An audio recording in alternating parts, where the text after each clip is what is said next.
All right, lesson 4, appeal to emotion. So this is when you attempt to persuade or convince somebody by influencing their emotions instead of using logic. So for example, a guy might, in effort to get a woman to have sex with him, he might do something like this.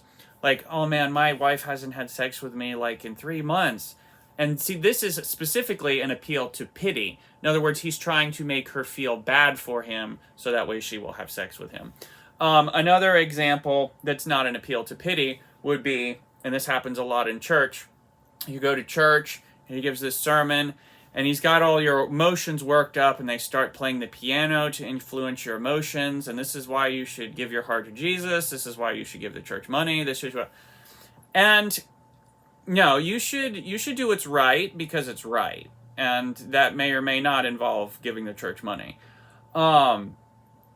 Appeals to emotion are okay as long as it's not the primary argument. For example, you might feel bad for somebody suffering. That's a reason, hey, you should help them out. But you should help them out because you should help them out. That's the right thing to do. And your feelings, so that way you could feel better about it, or so that way you don't feel guilty. Yeah, that's a supplementary thing, but that should not be the main thing.